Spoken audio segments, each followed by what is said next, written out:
Hello, I am Dr. Suvadip Chakrabarti, consultant surgical oncologist and robotic surgeon, and the academic head of the Department of Surgical Oncology at Apollo Multispecialty Hospitals, Kolkata.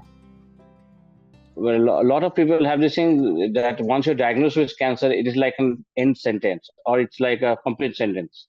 The main thing that we try to put in mind that cancer is only a word, not a sentence. It's not the end of your life. So that is one of the things is there. Another, obviously, because our is a vast country, we have a high population, like we account for 1/6 of humanity. So our healthcare system is still in the process of developing. The government of India is taking a lot of actions, but the sheer size and volume of cancer patient is at times overwhelming. All the cancer centers are all referral point centers. So slowly, we're trying to reach out to the peripheries where we develop cancer hospitals so that we can address the situation there, the cancer population there. And another thing is denial. Once we diagnose cancer, the patients, I will say out of 10, 6 are in denial. They don't accept that they're affected with cancer. That is the thing. We are, especially one thing in India, we say we are very God-fearing and God-loving people. So a lot of people have this thing that we do prayers regularly. We have a pious nature and all this. Why should we have cancer? And at the same time, the access to the healthcare or the tertiary or the cancer centers, that's an issue.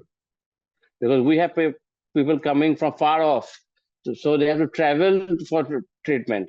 When they get a surgery, they might come for the surgery, and then for the chemotherapy, they have to come on a periodically, then they have to go and follow up. The one of the main problems is that even after we complete the therapy, we lose a lot of patients, lost a follow-up.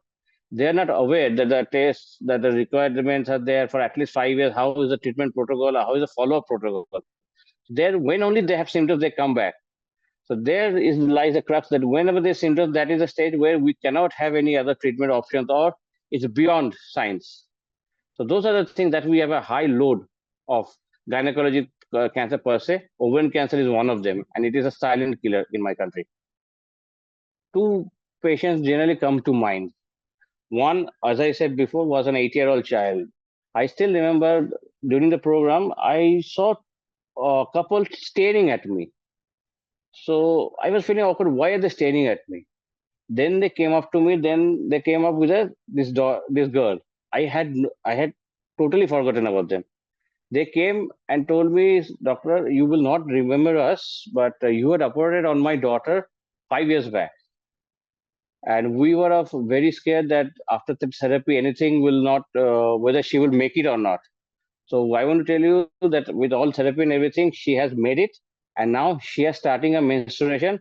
So we are hopeful that when she becomes of the proper age after education, everything, she will be married off, and then we will have our families will increase. So that was one of the very touching because I had no recollection of that patient.